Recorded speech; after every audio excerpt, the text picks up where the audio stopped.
سر آپ کا آنا جانا تو مختلف ممالک میں ہوگا، تو اجنبی زبان بولنے والے ممالک میں آپ کو کن لوگوں کے ساتھ سب سے زیادہ لگاؤ محسوس ہوا؟ دیکھیں بات یہ ہے کہ بھی اوورآل ایک تو انگریزی ہر جگہ سمجھی جاتی، لیکن کئی بار ایسا ہوتا ہے کہ لوگ مثلا ترکی میں انگریزی نہیں سمجھی جاتی، یا سیریا میں یا مطلب فرانس والے جو ہیں وہ جان بوجھ کے انگریزی نہیں بولتے، وہ کہتے ہیں آپ کو فرینچ کیوں نہیں آتی۔ زبان کبھی بھی حائل نہیں ہوئی کسی انسان کو سمجھنے کے لیے، کہ جس طرح پرندوں کی چہچہاہٹ میں ایک خاص ردم ہوتی، اگر آپ اس تک پہنچ جائیں تو آپ سمجھ سکتے ہیں، اسی طرح ہر زبان کی اپنی ایک ردم ہوتی، اس میں اپنا ایک ایکسپریشن ہوتا ہے۔ آپ فلسفہ تو ڈسکس نہیں کر سکتے، لیکن نارمل جو گفتگو ہے وہ آپ ان سے کر سکتے ہیں، تو مجھے کہیں بھی کوئی مشکل درپیش نہیں ہوئی۔ ابھی ایک سوال میں طاہر صاحب آپ کو صوفی بتایا گیا تھا، تو بہت سے لوگ آپ کو نرگسیت کا مارا بھی کہتے ہیں، تو آپ کا اس کے بارے میں کیا خیال ہے، اور کیا آپ نے لکھا ہے اس بارے میں، یہ جو لوگ کہتے ہیں کہ آپ نرگسیت پسند ہیں یا مطلب جو بھی؟ دراصل یہ سارے اعتراضات میری پہلی کتاب نکلے تیری تلاش میں پہ ہوا ہے۔ مجھے بھی علم نہیں تھا کہ یہ اس طرح پاپولر ہوگی کہ ماسکو یونیورسٹی کے نصاب میں شامل ہو جائے۔ پہل تو یار لوگوں نے، جو میں کبھی کسی ٹی ہاؤس میں نہیں گیا تھا، کسی لٹریری محفل میں نہیں گیا تھا، میں نے تو اپنے طور پہ ایک کتاب لکھی اور وہیں بیٹھے بیٹھے لوگوں میں وہ مقبول ہو گئی، بہت سارے مطلب ہے کہ لوگوں نے اس کی توصیف کی۔ اس کے بعد شاید وہ خدشہ سا محسوس ہوا لوگوں کو، تو انہوں نے مختلف توجیحات پیش کی کہ یہ کتاب کیوں پاپولر ہے۔ اس میں ایک وہی کہ جی اس میں لڑکیاں بہت ہیں اس لیے، ٹھیک ہے جی۔ دوسری یہ کہ یہ اپنی تعریف کرتا ہے، میں تو قاسمی صاحب نے اس کا جواب دیا تھا، احمد ندیم قاسمی نے۔ انہوں نے کہا کہ کہیں میں نے پڑھا ہے کہ طاہر صاحب کے بارے میں یہ کہا گیا کہ یہ نرگسیت کا شکار ہیں، اپنی بات کرتے ہیں۔ تو انہوں نے کہا کہ اگر آپ ایک سفر نامہ لکھ رہے ہیں تو آپ اپنی بات ہی کریں گے کہ میں فلاں جگہ گیا اور میں فلاں جگہ کو ملا، یہ تو نہیں کہیں گے کہ احمد ندیم قاسمی وہاں پہ گیا، نمبر 2۔ دوسرا یہ ہے کہ جو آپ کا خیال ہے کہ میں اپنے آپ کو پسند کرتا ہوں، تو ہاں پھر مجھ میں نرگسیت ہے، کیونکہ میں اتنا برا نہیں ہوں کہ میں اپنے آپ کو ناپسند کروں یا اپنے آپ پہ لان تان کروں۔ میں اچھا ایک انسان ہونے کی کوشش کرتا ہوں، تو اگر میں خود کو نہیں پسند کرتا تو لوگ مجھے کیسے پسند کریں گے؟ دیکھیں نا، چنانچہ اگر میں آئینے میں، یہ بڑی پرلطف بات ہے، لوگ کہیں بھی آپ کو سانس نہیں دینے دیتے۔ اگر میں نے اپنی ابتدائی کتابوں میں، جب میں 20-25 سال کا ہوا کرتا تھا، تو میں اگر لکھا کہ میں نے فلاں کپڑے پہنے اور میں نے آئینے میں دیکھا تو میں اچھا لگ رہا تھا، جی یہ نرگسیت کا مارا ہوا۔ اب میں لکھتا ہوں کہ جناب اب میں آئینے میں دیکھتا ہوں تو وہاں پہ مجھے ایک عمر رسیدہ گدھ نظر آتا ہے، ہاں جی، جس سے ہول آتا ہے کہ یہ کیا چیز ہے، اور دیکھنے کو اب کہتے ہیں کہ جی آپ یہ کیا لکھ رہے ہیں طاہر صاحب، بھئی آپ وہاں پہ میں اچھا لگتا تھا، وہ آپ کو پسند نہیں، یہاں میں گدھ لگتا ہوں، وہ آپ چاہتے کیا؟ آپ کا ناول ہے قربت مرگ میں محبت، اس میں عشق کا سلسلہ اس وقت شروع ہوتا ہے جب وہ ریٹائر ہو چکے ہوتے ہیں۔ عام طور پہ یہ عمر تو توبہ کرنے کی ہوتی ہے عشق سے، تو یہ اس عمر میں اس کی بابت کچھ کہیں؟ یہ توبہ کرنے کی عمر ہوگی، میرے لیے نہیں ہے، اور دوسری بات یہ ہے کہ وہ ایک کریکٹر ہے، وہ میں نہیں ہوں۔ ابھی میرا خیال ہی آپ نے نیوز سنی ہوگی کہ ایک بہت فیمس براڈ کاسٹر ہیں عباس صاحب، شاید یاور عباس، انہوں نے سجاد ظہیر کی بیٹی ہے کوئی 60-70 سال کی، اس کے ساتھ شادی کی۔ عشق کی کوئی عمر نہیں ہوتی، اور یہ جو کانسیپٹ ہے نا اللہ اللہ کرنے کا، تو اللہ اللہ کرنے کا تو تمام زندگی ہوتی ہے، اس میں کوئی خاص تھوڑی ہوتی کہ تب اللہ اللہ کرنے کی عمر ہوتی۔ لکھنے والے جو ہوتے ہیں وہ نارمل لوگ نہیں ہوتے، ان کو حاشا، مطلب آپ جو نارمل اخلاقیات ہیں ان کے پیمانوں پہ مت پرکھیں ان کو، ان کی کوئی نہ کوئی کل جو ہوتی ہے وہ ٹیڑھی ہوتی ہے۔ مثلا ایک دفعہ کسی انٹرویو میں نے کہا کہ جی کوئی بھی شریف آدمی بڑا ادیب نہیں ہوتا۔ اچھا، اشفاق صاحب کے ساتھ میرے بڑے اچھے تعلقات تھے، تو ہم ان کے ہاں کھانے پہ مدعو تھے. تو اشفاق صاحب مطلب پڑیا باندھ کے رکھتے تھے, یاد رکھتے, بھولتے نہیں تھے. وہاں ان کا بابا ازم نہیں ہوتا تھا. تو کہنے لگے میری بیوی کو کہ لو بھی میمونہ, یہ تمہارا خاوند مجھے بڑا ادیب ہی نہیں مانتا. اب مجھے سمجھ آ گئی کہ یہ کس طرف ان کا حوالہ ہے, کہ جو میری اسٹیٹمنٹ تھی کہ کوئی بھی شریف آدمی بڑا ادیب نہیں بن سکتا. تو میں نے کہا اشفاق صاحب میں آپ کو بڑا ادیب مانتا ہوں لیکن میں ایک شریف آدمی نہیں مانتا آپ کو, اور اگر آپ پسند کریں تو سفر در سفر کے کچھ حوالے میں آپ کی خدمت میں پیش کروں. اشفاق صاحب نے کہا اے بانو آپا تیری نا اسے کباب بنا رہی جا کباب کا. کہنے کا مطلب یہ ہے کہ شرافت کا اور ادب کا کوئی واسطہ ہی نہیں ہے. میرے لیے میرے بہت سارے عجیب و غریب دوست ہیں, اور میں ہمیشہ یہ کہتا ہوں کہ 9 to 5 جو کام کرتے ہیں ریگولر, اور بہت شریفانہ جو لوگ زندگی بسر کرتے ہیں, وہ میرے کسی کام کے نہیں. میں اپنے آپ کو نارمل شخص نہیں کہتا. تو مجھے لوگ بھی زیادہ تر وہی پسند ہیں جن میں ایک اب نارملٹی کی اسٹریک ہو, وہ ڈفرینٹ ہوں چیزوں سے, تاکہ کیونکہ وہی مجھے انسپائر کرتے ہیں. میرا خیال ہے جتنے بڑے ادیب ہیں وہ مطلب کوئی کم اب نارمل ہے, کوئی زیادہ ہے. مطلب منٹو کو آپ دیکھ لیں, راجندر سنگھ بیدی کو دیکھ لیں, کرشن چندر کو دیکھ لیں, اپنا عبداللہ حسین کو دیکھ لیں. مطلب بانو آپا کو نارمل تھوڑی تھی. ہاں ان کا آپ بھی تھی پڑھیں تو آپ کو پتہ چلے گا. مجھے دیکھ لیں.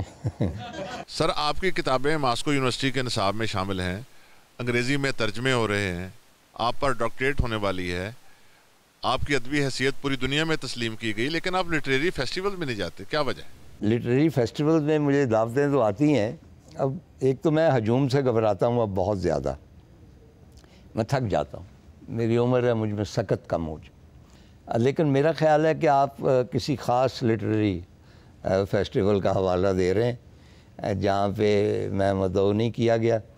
عرض میں یہ کرنا چاہتا ہوں کہ اس ملک میں 2 طبقے ہیں, ایک ایلیٹ ہیں اور ایک ہما شما ہے. ہم ہما شما میں سے ہیں. ہم جو اردو میں لکھتے ہیں, صرف ہمارا سب سے بڑا قصور یہ ہے کہ ہم اردو میں لکھتے ہیں یا پنجابی میں لکھتے ہیں, اس لیے ہم ہما شما ہیں. ان کو ہماری ضرورت نہیں ہے. چنانچہ ان کے لیے معیار اور ہیں. نام انہوں نے ادب کا لیا ہوتا ہے کہ فلاں ادب فیسٹیول, لیکن اس میں ایک تو business, it's a big business. Literary festival منعقد کروانا right now it's a huge business. اس کی تفصیل میں آپ کو بتا سکتا, اٹس اے کمرشل وینچر. اور تعلقات بنانے کا مجھے صرف دشواری یہ ہوتی ہے جب کبھی کوئی ایسا موقع آتا ہے کہ مثلا اورحان پاموک آئے پچھلے دنوں کسی جگہ, تو 1-2 لوگوں نے مجھ سے پوچھا کہ بھئی ان کے سامنے تو ایسے ہی کوئی صاحب بیٹھ گئے جن کو پتہ ہی نہیں تھا کہ اورحان پاموک ہیں کون, صرف یہ پتہ تھا کہ ترکی سے آئے ہوئے ہیں, تو آپ کیوں نہیں تھے؟ تو میں نے کہا کہ بھئی وہی بات کہ وہ ہمیں جانتے ہی نہیں کہ ہم کون ہیں. مجھے صرف یہ افسوس ہوا کہ اس طرح کوئی انٹرنیشنل جو سیلیبریٹیز آتی ہیں لٹریچر کی, وہ بالا ہی بالا رخصت ہو جاتی ہیں. وہ ڈلرمپل آئے یا پاموک آئے یا میرا خیال بین اوکری بھی آیا تھا, آئی ڈونٹ نو. تو وہ جب رخصت ہو جاتے ہیں تو ان کے ذہن میں کوئی کانسیپٹ نہیں ہوتا کہ جس ملک پاکستان میں ہم گئے ہیں تو وہاں پہ کوئی لٹریچر کی ٹریڈیشن ہے یا نہیں ہے. وہ یہ سمجھتے ہیں کہ یہ سارے جاہل لوگ ہیں, ان میں سے کوئی بھی ادیب نہیں ہے, کوئی بھی کسی نے بھی کچھ نہیں لکھا ہے, اس لیے ہم گئے ہیں اور ہم اپنی بھاشن دے کے وہاں سے واپس آ گئے. مجھے صرف یہ افسوس ہوتا ہے کہ وہ پاموک ہو یا ڈلرمپل ہو, اس کے سامنے 5-6 لوگ, مجھے نہیں, جو نئے لکھنے والے ہیں وہ بٹھائیں, وہ ڈسکس کریں, اس کو پتہ ہو کہ لٹریچر یہاں پہ زندہ ہے, یہ کریٹیو لوگ ہیں, یہ بڑے لوگ ہیں. مجھے یہ ایک دکھ ہے. دوسری بات یہ ہے کہ جب وہ کچھ چینل مجھے فون کرتی ہے, مجھے وہ پرابلم ہوتی ہے کہ جی آپ کو کیوں مدعو نہیں کیا گیا. تو ان کو میں یہ کہتا ہوں کہ اس کی 2 ہی توجیحات ہو سکتی ہیں. ایک تو یہ کہ میں ان کے معیار پہ پورا نہیں اترتا, دوسری یہ کہ وہ میرے معیار پہ پورا نہیں اترتا. مستنصر صاحب, قرۃ العین حیدر آپ کی کانٹمپریری تھیں، آپ نے ایک عہد میں لکھا.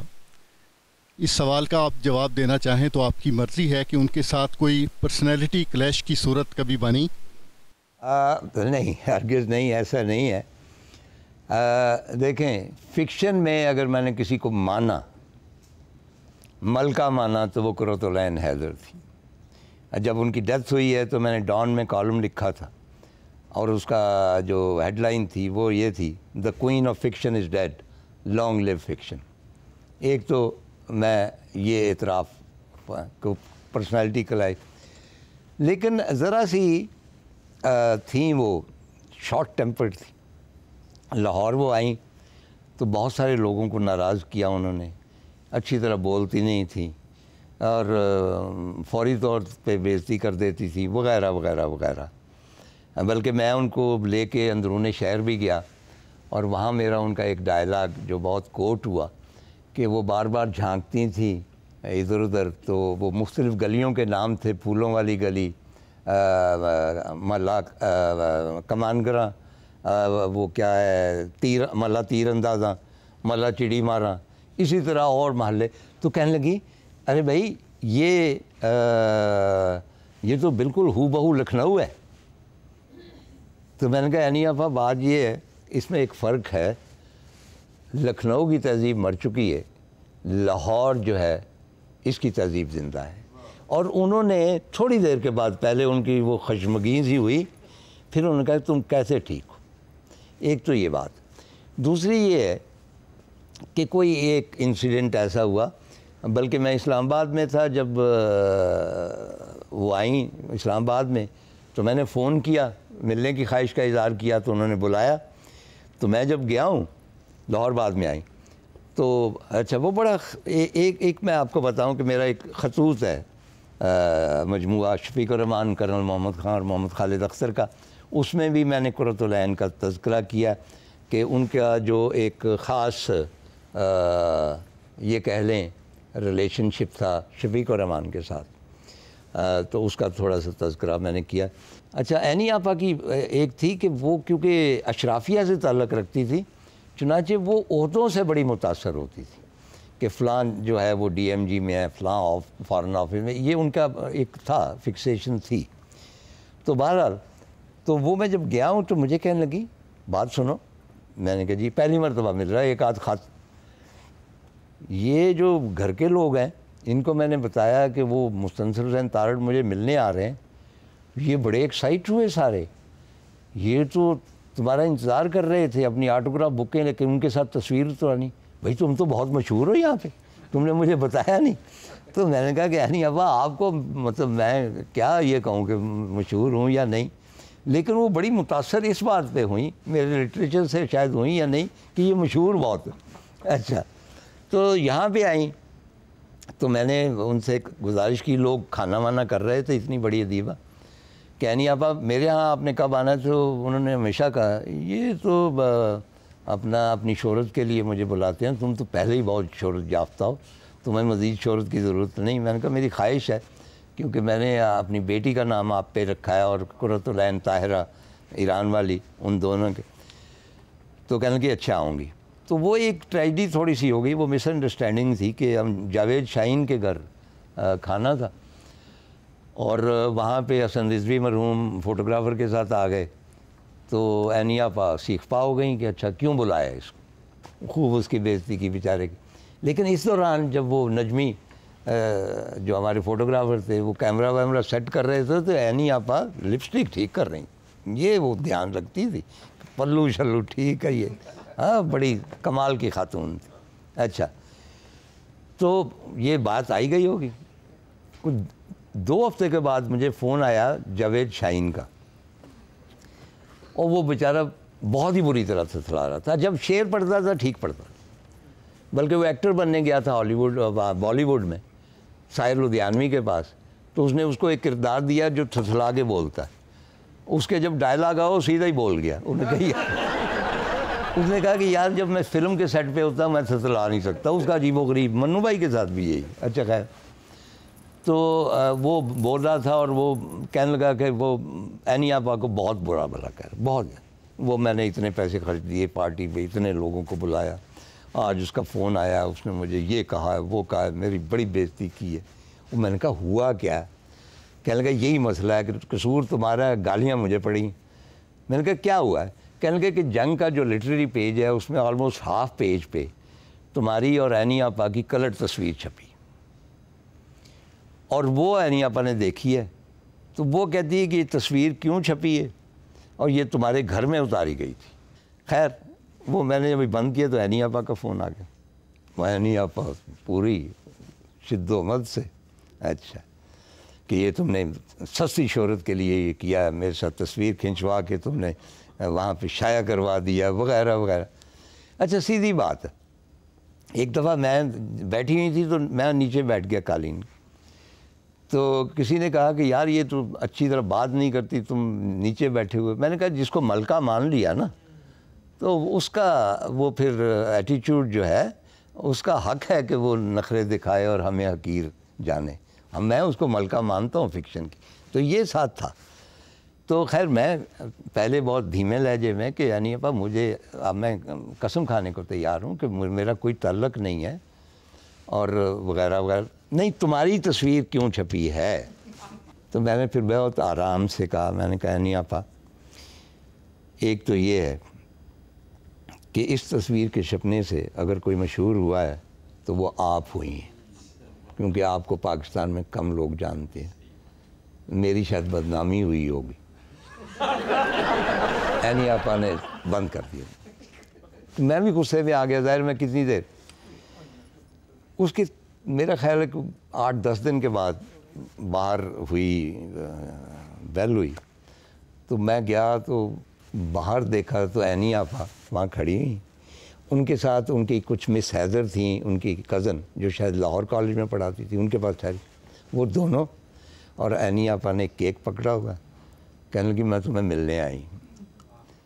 مطلب شی فیلٹ کہ بھئی یہ تھوڑی سی زیادتی ہوگی۔ وہ آئیں اور میرا نہیں خیال وہ کسی کے گھر گئی ہوں اور اسپیشلی کیک لے کے اس طرح۔ پھر وہ تقریباً 2-2.5 گھنٹے میرے فیملی کے ساتھ رہیں، 1-2 تصویریں بھی اتروائیں، اور اس کے بعد جو بھی ایک آدھ میرا خط آیا یا جب میں دلی گیا ہوں، ملاقات تو نہیں ہوئی، لیکن عینی آپا کے ساتھ میرے بڑے اچھے خوشگوار تھے۔ مجھے کسی نے پوچھا کہ آپ سیریس لٹریچر لکھتے ہیں تو یہ کالم کیوں لکھتے ہیں؟ کہ کالم تو چھوٹی چھوٹی ندیاں ہیں، آپ تو بڑے دریا میں تیرنے والے۔ تو میں نے کہا کہ بعض اوقات ایسا ہوتا ہے کہ بڑے دریا تک پہنچنے کے لیے چھوٹی چھوٹی ندیاں عبور کرنی پڑتی ہیں۔ دوسرا کہ رزق روزگار کا بھی معاملہ ہے، کالم ایک دن کا کہتے ہیں کہ لٹریچر ہوتا ہے اور اس کے بعد وہ ردی کی ٹوکری کی نظر ہو جاتا ہے، لیکن یہ ہے کہ اس آدمی اس میں آپ یہ ایک نیٹ پریکٹس ہوتی رہتی ہے لکھنے کی، اور دوسرے بہت ساری چیزیں ایسی جو آپ ناولوں میں یا سفرناموں میں نہیں لکھ سکتے، جو دل کی بھڑاس آپ نے نکالنی ہوتی وہ کالموں میں نکل جاتی ہے۔ اور سب سے اہم بات، مجھے تقریباً 50 سال ہو گئے کالم لکھتے ہوئے، اور میں اتنا مشہور اس لیے نہیں ہوا کہ میں بلیک میلر نہیں رہا، نہ میں نے کسی پولیٹیکل پارٹی کا ساتھ دیا ہے، کسی کے اگر مجھے اچھی لگی ہے تو ان کی بات کر دیتا ہوں۔ چنانچہ کالم نگاری کے لیے، پولیٹیکل کالم نگاری کے لیے بہت ضروری ہے کہ آپ کسی نہ کسی پولیٹیکل پارٹی کے ساتھ ٹوٹلی اٹیچ ہو جائیں۔ ترقی کا یہی راز ہے، اگر آپ نیوٹرل رہیں گے تو پھر کام نہیں بنے گا۔ تو بہرحال یہ ایک نیوٹرل سا کالم میں آپ کی خدمت میں پیش کرنا چاہتا ہوں۔ ایک میرے کالموں کے مجموعے ہیں، ان کا نام بھی تارڑ نامہ ہے، اور یہ اس کے 7 آ چکے ہیں، اور اس کا عنوان ہے کہ کیا آپ نے کبھی الو دیکھا ہے؟ کہتے ہیں کہ ان دنوں انٹرنیٹ پر عجیب و غریب سروے کیے جا رہے ہیں، کوئی ایک سوال پوچھا جاتا ہے اور لاکھوں لوگ جنہیں ظاہر دنیا میں اور کوئی کام نہیں سوائے کمپیوٹر کے آگے بیٹھ کر ان سوالوں کے جواب دینے کے، وہ اپنی رائے کا اظہار کرتے ہیں۔ سوال جیسا کہ میں نے عرض کیا عجیب و غریب ہوتے ہیں۔ مثلا اگر آپ ایک زرافے ہوتے تو آپ کس قسم کی زرافی سے شادی کرنا پسند کرتے؟ اور اگر آپ ایک زرافی کے ساتھ بقول لاہوری معاملے کے ڈیٹ مارتے تو اسے کون سے ریستوران میں کھانے کے لیے مدعو کرتے؟ ظاہر ہے ایک زرافہ ہونے کی حیثیت میں آپ کو یہ سہولت حاصل ہوتی ہے کہ آپ باہر سڑک پر کھڑے ہو کر ریستوران کی دوسری منزل تک گردن لے جا کر وہاں کھانا کھا سکتے ہیں، اور وہاں براجمان دوسرے گاہکوں کی میزوں پر منہ مار سکتے ہیں۔ تو ظاہر ہے آپ ایک ایسی زرافی سے شادی کرنا پسند کریں گے جس کی گردن آپ سے لمبی نہ ہو، ورنہ آپ اس کے ہونٹوں کے گوہر مقصود تک کیوں کر پہنچیں۔ یاد رہے کہ زرافے اور زیبرے میں صرف لمبی گردن کا فرق ہوتا ہے، جیسے کہ کہا جاتا ہے کہ گدھے اور زیبرے میں صرف ذوق لباس کا فرق ہوتا ہے۔ ایک اور دلچسپ سوال یہ سامنے آیا کہ اگر آپ کو قانونی طور پر ایک یا ایک سے زیادہ لوگوں کو قتل کرنے کی سہولت دی جائے تو آپ کس کو قتل کریں گے اور کیسے اور کیوں؟ اس سوال کو عموماً یورپی لوگوں نے زیادہ سنجیدگی سے نہ لیا اور ان میں سے بیشتر نے اپنی ساس صاحبہ کو چناؤ کیا، لیکن مشرقی لوگوں نے اس سوال کو بہت سنجیدگی سے لیا اور انہوں نے زیادہ تر اپنے اپنے ملک کے سیاستدانوں کو اس کار خیر کے لیے پسند کیا۔ یہاں موقع نہیں کہ ان پاکستانی سیاستدانوں کے نام درج کیے جائیں جن کے خاتمہ بالخیر کی خواہش کی گئی۔ ایک اور خصوصی طور پر مردانہ سوال پوچھا گیا کہ اگر آپ کو اختیار دیا جائے تو کہ آپ دنیا میں کسی بھی عورت سے شادی کر سکتے ہیں تو آپ کسے پسند کریں؟ اس سوال کے جواب میں مرد حضرات نے خوب اپنی حسرتیں نکالی۔ پسندیدہ خواتین میں اداکارائیں اور ماڈل سر فہرست تھیں، لیکن ان کے علاوہ بھی کچھ دلچسپ انتخاب تھے۔ مثلا ایک صاحب نے کہا کہ میں کسی چڑیل سے شادی کرنا پسند کروں گا، صرف یہ پرکھنے کے لیے کہ اس میں اور میری موجودہ بیوی میں فرق کیا ہے۔ ایک حضرت نے اس خواہش کا اظہار کیا کہ وہ دنیا کی سب سے چھوٹی عورت سے شادی کرنا پسند کریں گے تاکہ وہ اسے سوٹ کیس میں بند کر کے ایک ہی ٹکٹ میں سفر کرتے رہیں۔ بہت سے افراد نے کہا کہ انہیں کچھ فرق نہیں پڑتا کہ وہ ایک اور شادی کس عورت سے کریں، شکل و صورت کی کوئی قید نہیں، صرف وہ گونگی ہو۔ اس نوعیت کے متعدد سوال پوچھے جا رہے ہیں، لیکن ان میں سے ایک سروے کا نتیجہ ایسا ہے جس نے مجھے یہ کالم لکھنے پر مجبور کیا۔ یہ سچ مچ کا سروے تھا، یہ میں نے خود تخلیق نہیں کیا۔ اس سروے میں پوچھا گیا تھا کہ آپ کا پسندیدہ ترین پرندہ کون سا ہے، اور حیرت انگیز طور پر اس میں حصہ لینے والوں کی اکثریت نے الو کے حق میں فیصلہ دیا۔ اس فیصلے نے مجھے بے پناہ مسرت سے ہمکنار کیا، کیونکہ میں بھی الو لورز میں شامل ہوں۔ الو ایک ایسا مظلوم پرندہ ہے جس کی ہمیشہ حق تلفی کی گئی ہے۔ ہر جانب ہیومن رائٹس کا شور و غوغا ہے، لیکن کیا کبھی کسی نے الو رائٹس کے حوالے سے بھی آواز بلند کی ہے؟ اب اگر ایک الو ہے تو صرف اس لیے کہ اس کا باپ الو تھا، تو وہ اگر چاہتا بھی کہ الو نہ ہو تو بھی اس نے الو ہی ہونا تھا نا۔ جیسا آپ اگر چاہتے بھی کہ ایک انسان نہ ہوتے تو ابا جی کی وجہ سے ایک انسان ہی ہوتے ہیں نا۔ اگرچہ انسانوں کو یہ سہولت ہوتی ہے کہ وہ اپنے بچوں کو الو کا بچہ یعنی الو کا پٹھا کہہ سکتے ہیں۔ کیا الو اپنے بچوں کو انسان کا بچہ کہہ سکتے ہیں؟ شاید وہ کہنا بھی پسند نہ کرے کہ انسان سے بہتر ہے الو ہونا۔ ویسے بہت کم لوگ اس حیرت انگیز حقیقت سے آشنا ہیں کہ الو ایک نہایت شرعی پرندہ ہے۔ شرم و حیا کا ایسا پیکر ہے کہ آج تک، اور یہ ایک ریکارڈ ہے، کہ کسی شخص نے اور کسی کیمرے کی آنکھ نے نر الو اور مادہ الو کو خرمستیاں کرتے نہیں دیکھا، بلکہ الو مستیاں کرتے بھی نہیں دیکھا۔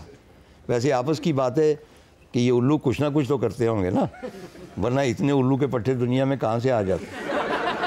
الوؤں کے ساتھ میری گہری وابستگی کی ایک دلیل یہ بھی ہے کہ میری 2 کتابوں کے نام الوؤں کے مرہون محنت ہے، یعنی الو ہمارے بھائی ہیں اور دلی کا سفرنامہ سنہری الو کا شہر۔ میرے لیے یہ امر باعث حیرت تھا کہ اگرچہ میری اخباری کالموں کے بہت سارے مجموعے چھپ چکے ہیں، لیکن ان میں الو ہمارے بھائی ہیں ایسی ہے جس کے ایڈیشن دھڑا دھڑ چھپتے چلے جاتے ہیں۔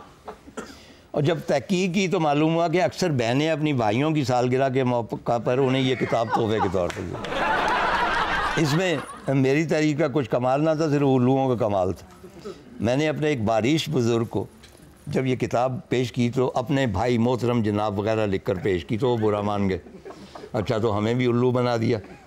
حالانکہ یہ جو محاورہ ہے نا الو بنانا، قطعی طور پر لغو ہے کہ الو ایسی چیز نہیں ہے جسے مینوفیکچر کیا جا سکے، یعنی بنایا جا سکتے، یہ تو بنے بنائے ملتے ہیں۔ ایک نظر اپنی بیوروکریسی یا سیاست پر ڈال لیجیے، وہاں ہر شاخ پہ الو بیٹھا۔ معاف کیجیے، یہ مثال تو قطعی طور پر غلط ثابت ہو سکتی کہ الو کی بے عزتی صرف پاکستان میں کی جاتی ہے، ورنہ یہ پرندہ دنیا بھر میں دانش اور دانائی کا نمائندہ سمجھا جاتا ہے۔ کہتے ہیں کہ جو انسان کی عمر بڑھتی جاتی ہے وہ کسی نہ کسی جانور یا پرندے سے مشابہ ہونے لگتا ہے، اور اس کی واضح مثال بیشتر خامند حضرات ہیں جو شادی کے ابتدائی ایام میں حدود کی مانند چہکتے پھرتے، کچھ عرصہ بعد قدرے خاموش ہو جاتے ہیں اور ایک اداس لومڑ کا روپ دھار لیتے ہیں، اور بالآخر آخری ایام میں وہ بیگم کے سامنے ایک الو ہو جاتے ہیں، چپ رہتے ہیں، آنکھیں جھپکتے رہتے ہیں اور اونگتے رہتے ہیں۔ بس کہ دشوار ہے ایک الو ہونا۔ مجھے نہیں معلوم کہ ہمارے ملک میں الوؤں کی تعداد کتنی ہے، کیونکہ بدقسمتی سے آج تک یہاں کبھی الو شماری نہیں ہوئی۔ البتہ مجھے یہ معلوم ہے کہ دنیا بھر میں سب سے زیادہ الو کے پٹھے پاکستان میں پائے جاتے ہیں، کہ یہاں سب والدین پیار سے کبھی نہ کبھی اپنے بچے کو الو کا پٹھا ضرور کہتے ہیں، یوں وہ اپنے الو ہونے کا اقرار بھی کر لیتے ہیں۔ ایک باپ نے اپنے بچے سے پوچھا کہ کیا تم نے کبھی الو دیکھا ہے؟ تو بچہ ادھر ادھر دیکھنے لگا کہ اس نے کبھی الو تو نہیں دیکھا تھا۔ اس پر والد صاحب نے گرج کر کہا، غضب خدا کا، تم نے کبھی الو نہیں دیکھا، ادھر ادھر کیا دیکھ رہے ہو، میری طرف دیکھو۔ قارئین، اگر آپ نے بھی کبھی الو نہیں دیکھا تو ادھر ادھر کیا دیکھ رہے ہیں، میری طرف دیکھو۔ سر، آپ نے ٹی وی پر 400 سے زائد کریکٹر پلے کیے ہیں، تو آپ کا ان میں سے سب سے پسندیدہ کون سا ہے؟ بنیادی طور پہ میرے پاس یہ چوائس موجود تھی کہ میں ریفیوز بھی کر سکتا تھا اسکرپٹ کو، چنانچہ جو بھی اسکرپٹ میں نے ایکسیپٹ کیے ان میں وہ کردار مجھے اچھے لگے تو میں نے ان کو قبول کیا۔ تو اس کی تفصیل بہت زیادہ ہے۔ مثلاً ایک محبت 100 افسانے میں میں نے 2-3 کردار کیے تھے، قرۃ العین میں، یادگار حبیب میں جس میں روئی بانو میرے ساتھ تھیں، نواب سراج الدولہ کا کردار ادا کیا تھا۔ اس کے ساتھ مجھے ایک بات یاد آ گئی کہ نواب سراج الدولہ آخر میں وہ دکھاتے ہیں کہ وہ ڈنجن میں ہے، جیل کی کوٹھڑی میں ہے، اور اس کو ایک تلوار گھونپ کے اس کو ہلاک کیا جاتا۔ تو جب وہ پلے چلا، بلیک اینڈ وائٹ تھا، تو میری والدہ صاحبہ بھی بیٹھی ہوئی تھی، تو انہوں نے رونا شروع کیا۔ وہ بڑی مشکل سے چپ ہوئیں اور انہوں نے مجھ سے وعدہ لیا کہ آئندہ تم نے کبھی اس قسم کی اداکاری نہیں کرنی جس میں دیکھوں کہ وہ تمہیں کوئی قتل۔ میں نے کہا کہ یہ نواب سراج الدولہ قتل ہو رہا ہے، کہنے کی نہیں، شکل تو تمہاری تھی نا۔ تو مجھے اب تک یاد ہے، اور مجھے یہ بھی یاد ہے کہ جب میں دمشق میں تھا 1975 میں، تو وہاں پہ ایک صاحب بیٹھے ہوئے تھے، میرے فرسٹ سیکرٹری میرے دوست تھے مظہر قیوم، ان کے آفس میں، وہ مجھے فیملیئر سے لگے، تو مجھے کہنے لگے طاہر صاحب میں نے آپ کا پلے دیکھا تھا نواب سراج الدولہ اور آپ مجھے بہت پسند آئے ہیں اور آپ بڑے میرے فیوریٹ۔ بعد میں نے ان سے پوچھا کہ یہ صاحب کون تھے، فیملیئر لگ رہے، کہنے لگے کہ یہ ایم عالم تھے جو ہمارے ایس پائلٹ ہیں جن کی ابھی برسی منائی گئی ہے۔ ایک حقیقت ایک افسانہ میں نے کردار کیا تھا ایک صحافی کا جو لوگوں کے مسئلے حل کرتا۔ اب اس کو بھی لوگوں نے بڑی سیریسلی لے لیا اور مجھے بہت ساری آنے لگیں مطلب کہ پرابلمس لوگوں کی۔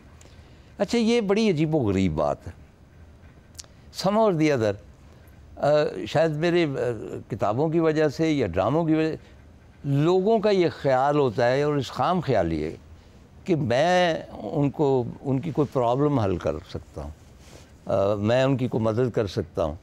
مجھے نہیں معلوم کہ یہ کانسیپٹ کس طرح ڈیولپ ہوا، شاید اس طرح کہ مثلا ایک حقیقت ایک افسانہ میں ہی میں نے ایک فقیر کا رول کیا، اور اس میں وہ فقیر بن کے ہے وہ جرنلسٹ، وہ جا کے تو آبزرو کرتا ہے، پھر اس نے لکھنا ہوتا ہے ریاض بٹالوی کے کالموں پہ، تو مجھے فقیر بنایا گیا اور میں یقین کریں میں بڑا شاندار اور پرجلال فقیر بنا نا۔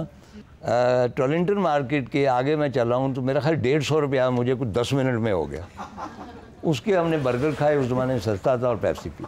اس کے بعد ہم گئے داتا صاحب بھی میرا کشکول لمحوں میں بھر گیا، اور میں نے بڑا سیریسلی سوچا کہ کل کلاں اگر مطلب ادب جو اس میں پیسہ نہیں ملتا تو یہ بڑا اچھا ہے، اور میں کر بھی لیتا اور بڑا اچھا گزارا، میں آج سے بہتر ہوتا۔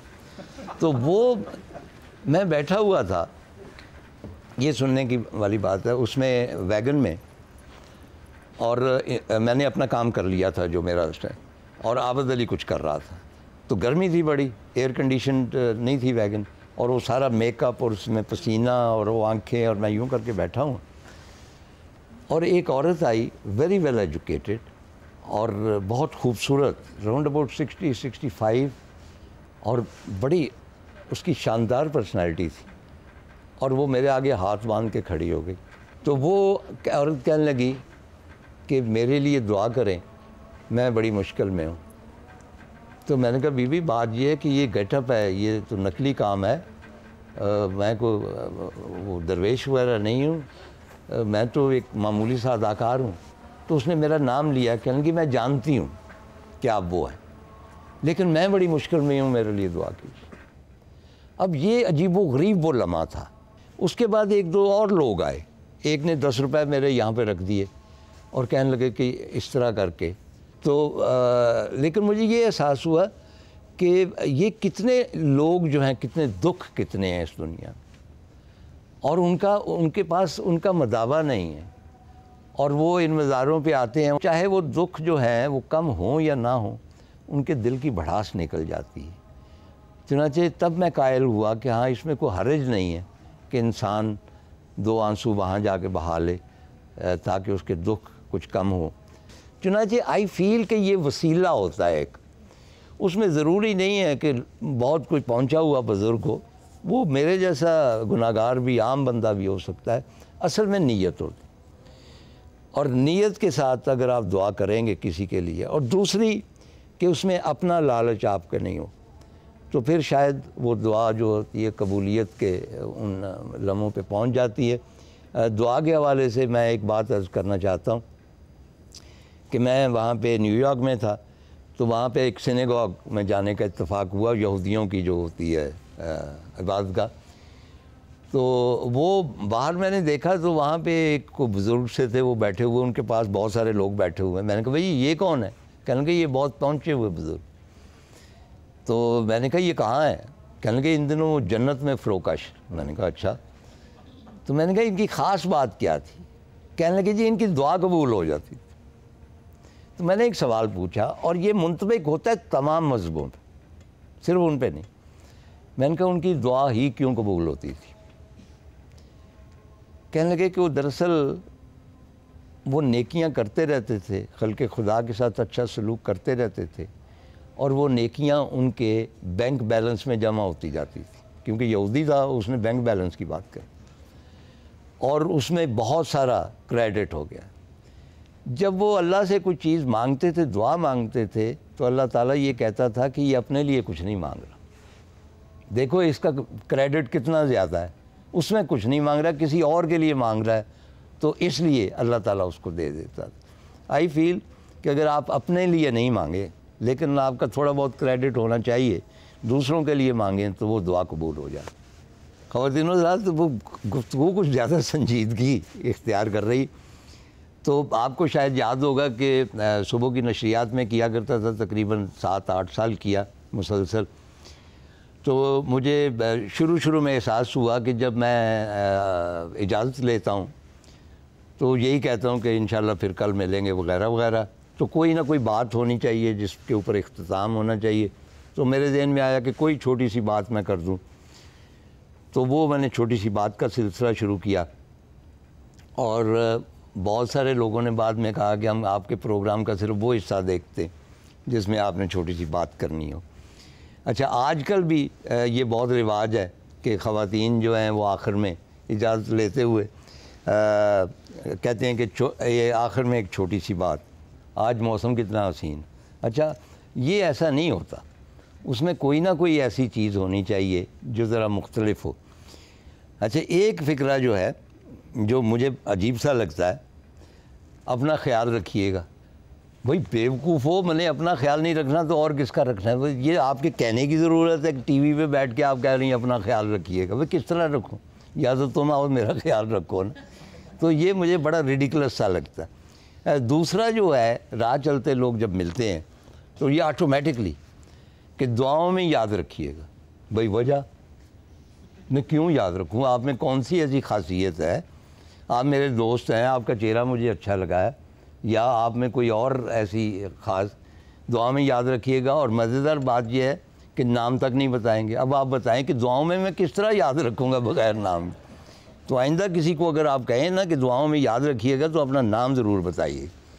تو وہ جو تھیں چھوٹی سی باتیں، ان میں سے 3-4 میں آپ کی خدمت میں پیش کرتا ہوں کہ 2 بیوقوف مل کر ایک عقل مند تو نہیں ہو سکتے، البتہ میاں بیوی ضرور ہو سکتے ہیں.